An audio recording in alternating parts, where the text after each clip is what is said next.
What's going on, everybody? Welcome back to the Eclectic Collector channel. So it's been a couple weeks since I recorded a video, and the time since the last one that I did, I got pretty sick. I'm still right now a little bit under the weather, though I'm coming out of it a little bit more. I'm not nearly as sick as I was, though. As you can hear in my voice, I'm still not 100%. I'm well enough now that I want to knock this video out. I've been sitting on this thing for like 2 weeks now. I really wanted to record this last week. I'd already written my script and done all that. Already finished the volume of manga that we're going to be talking about. Yeah, I don't want to waste too much time. I want to jump right into this. This is a series that I'd never personally read. I knew about it, and it's one of those things where like I knew about the anime because I'm one of those people that like I got into anime first before I ever got into manga, and I knew about the anime, but I just never watched it. Never really got around to it. And when I found out about the re-release, in these nice Omni volumes, I decided to check it out, and I loved it. I went into it. I'm not really a car person, and we'll get into that as we go through this video. But regardless of that, it's still a solid series, and I had a lot of fun with it. And I can see why it's a classic and why so many people have become enamored with it, throughout the years and whatnot. And yeah, let's jump right into this. These are my thoughts on Initial D. These are my first impressions, I guess, if you will, going into this series blind. So let's do it. I'm a part of the generation, like many of my viewers, that grew up with the first Fast and Furious movie. I was about 11 years old when it came out, and I didn't know anything about cars then. I still don't know anything about them now. Still, it felt like an adrenaline rush to watch these larger-than-life characters buy parts, customize their cars, and do street races, even racing for pink slips. It was a kind of cool that I hadn't, until that point in my young life, experienced. I do wonder if Initial D wasn't in some way or another an inspiration for the original Fast and the Furious idea. Japan's racing culture was an obvious influence on Tokyo Drift. That goes without saying. It's literally what the movie is about, and it's in the title. I did find out in looking around for topics for this video that Sung Kang from Tokyo Drift, also a side character of later Fast and Furious movies, is set to direct a new Initial D movie with a huge budget. So it goes without saying that this series has been inspirational for people all around the world. It has also spawned video game adaptations, a movie, and an anime adaptation as well, loosely based on Drift King Geiichi Tsuchiya. Initial D tells the story of Takumi Fujiwara, a high schooler who finds himself unwittingly pulled into the racing world after beating another car on a downhill road. The vehicle Takumi beat belongs to a member of a car racing club called the Akagi Red Suns. One night, while testing out a tune-up made to his vehicle, the racer Keisuke Takahashi sees headlights behind him, and soon a car is atop him. He thinks this other driver wants a race, so he shifts into gear to accommodate. However, Keisuke is soon neck and neck with the other driver before being passed completely. Unable to believe he could have just lost, especially in his heavily modified Mazda RX-7 to a beater Trueno AE86, Keisuke wants revenge. Takumi doesn't even realize the person he passed was racing him. That's just the kind of oblivious he is, which adds to the charm of the character. Takumi is the delivery driver for his father's tofu business. He gets up before the sun is even out and does his deliveries, which to him are like chores.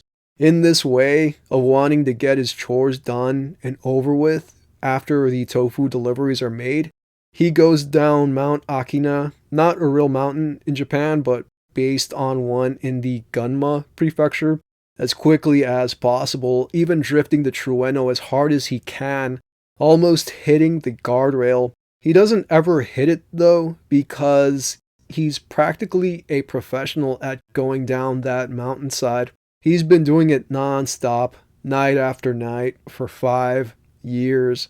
With all that practice under his belt, there is no way anyone is beating him. They will try though, and Keisuke Takahashi is the first of that lot. So as I'd said earlier, I've never read Initial D. This is the first time in my life that I've picked up this manga. And one thing that I learned going into it is that there's like a lot of, I guess like if you will like racer speak, I don't know how else to describe it, but I thought it was really cool. Like it has, like the manga has a glossary in the back of all the different, like I guess, like racer lingo and whatnot, and just the different cars and the names of the different cars and whatnot. Like we're told about the 86 by Itsuki, and then and then you come to find out that Takumi's family owns the 86 or whatever. He had no idea that's what it was called. Or I think that's what it was. He had no idea that it was. That's what that car was called. He was just like, oh, you mean the Trueno or whatever. But I really like, that it's so immersive with the speak, with the racer speak, or just like, so much like the car speak and whatnot. And, being somebody that has no real, no knowledge about it, for me, it's like it's a completely like new, different thing, even though a lot of like the stuff they're talking about, it's probably dated now, because this is all lingo for, this thing that was once upon a time in like the 90s or whatever. I don't know if people still speak like this about cars and, use those terms or whatnot. If you are a person that is involved in that world and you want to let me know, I would 100% appreciate it, because I'm always the first to tell you that if I don't know something, I ask questions, because I'm not going to sit here and pretend to be the most knowledgeable person out about any subject when I don't, in fact, know, like, anything about it. But I did kind of skim the glossary in the back just to kind of like get an idea of the things, but I didn't really spend too much time paying attention to it, because I'm not really ever going to use that terminology in my personal life. But it was still cool. I appreciated that, that like it's there, and it kind of reminds me of things like Lord of the Rings and whatnot, and just different stories where, like, if it has even Kurosagi Corpse Delivery Service also has, at the back like an appendix or whatever, or not even in the back, but just between the different I guess sections or whatever, chapters. It has like a whole, between like the different chapters or whatever, it has like a whole appendix or whatever, telling you like a breakdown of what this is and what that word means, and like if this is a shrine in some whatever, in some prefecture or whatever. And this is a story that takes place on, I think, Gunma Prefecture, like the whole thing. Like there's different like racing clubs or whatever that, exist within this universe. And I think one of them is like Miyagi, and then there's Akina, which I think is like a made up place. And then there's another one, I forgot what the other guys are called, what their mountain or whatever is called. But I like that it all ties together, and that, there is like a much bigger narrative that is, kind of starting to blossom here. And it all starts with this dude who knows nothing about cars, but he gets into racing, and then as he gets into racing, he starts to realize that he really likes it, and that you start to see that he's going to, get further and further involved. And it's going to be cool to see where it goes, because like I want to see him race somewhere that isn't, just that one mountain. I feel like it's going to lead to that, where he's going to be racing somewhere else, and maybe he'll update from the Trueno, or I don't know if it's just going to be the Trueno the whole time. I really don't want to know. Like, don't tell me. I'd rather just read it and find out for myself. But that's all I got for this part of the video. We're going to jump right back in, show some more panels, and then we'll close this thing out. So I'll say this right here and right now. Thank you so much for hanging out with me. I hope you enjoy the rest of this video. Please take care of yourselves until next time that we meet. Takumi races Keisuke again, but in a real match this time, that runs for several pages. One thing I will say about this series is that the artwork is solid, especially when it's showing off the racing aspect of the story. The vehicle designs and attention to specific models, it makes it all the more immersive. This new re-release of the classic series even comes with a new translation, apparently.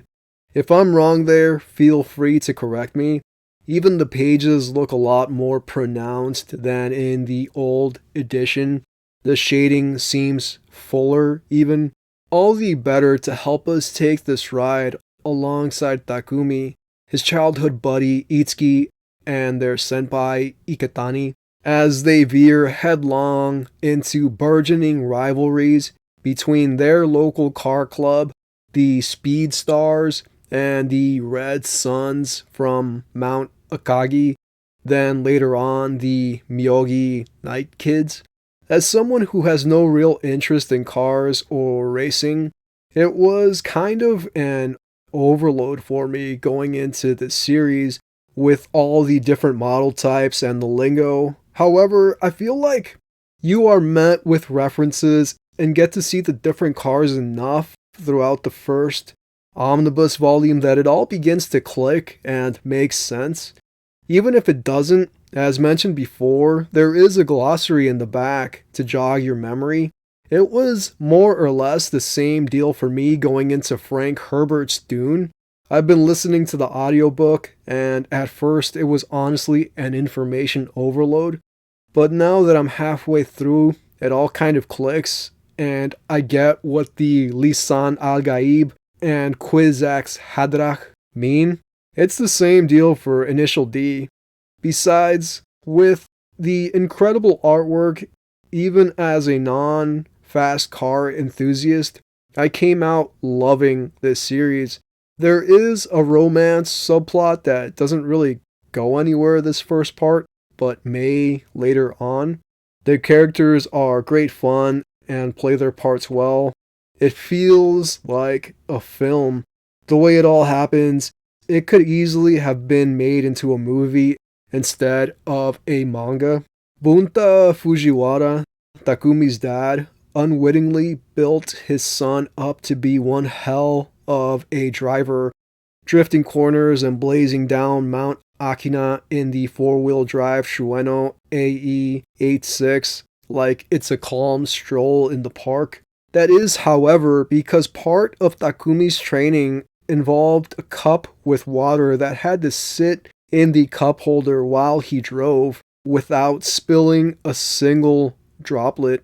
Reminded me of the first part of JoJo's Bizarre Adventure, where Jojo Joestar has to fight, I think it was Jack the Ripper, while holding a wine glass in one hand, and he can't spill even a single drop, or his teacher Zappelli would abandon him. All in all, I loved this first volume of Initial D. We're left with a massive cliffhanger, Takumi's next big race, which even has an even bigger crowd than ever before. It seems the racing scene on Mount Akina will be forever changed.